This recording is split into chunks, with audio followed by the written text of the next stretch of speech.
Y por fin ya en la ciudad de Lima, después de tantos viajes por el sur, y qué mejor con Palomita Álvarez, pero no, ya no es Palomita Álvarez, sino Illantira en su nueva etapa musical, y ella nos va a explicar un poco los detalles de esta transformación, de estos cambios necesarios, y con la nueva temática, nuevo estilo que viene y que va a difundir a través de las redes. ¿Cómo estás, Illantira? Un saludo para Full Ritmo, amiga. ¿Qué tal? ¿Cómo estás, Julián?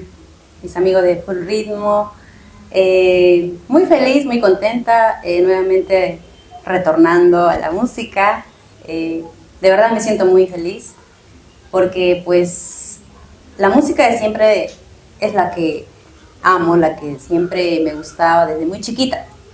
Entonces, todo este tiempo que he estado de repente fuera de la música, hemos estado de repente trabajando en la música, tanto también desarrollándome en otro ámbito, en otros negocios. En otros rubros, ¿no? Ajá. Y sobre todo retornando con una nueva versión, ¿no? Una nueva versión ya reinventada.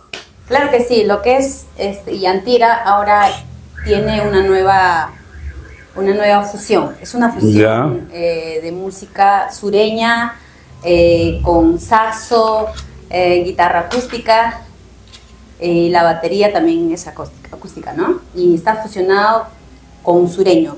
Sureño. Y yo pienso, aparte de los aires huancaínos, también tiene aires ayacuchanos, ¿no? Sí, la guitarra que es de ayacuchana. Claro.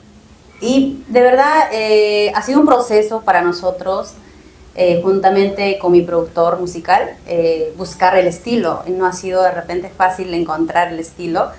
Ha sido varios cambios. Ha habido varios bocetos musicales, ¿no? Como el dibujante ahí, sí. boceto, pero no es en definitiva, ¿no? Claro que sí. Ha participado varios arreglistas.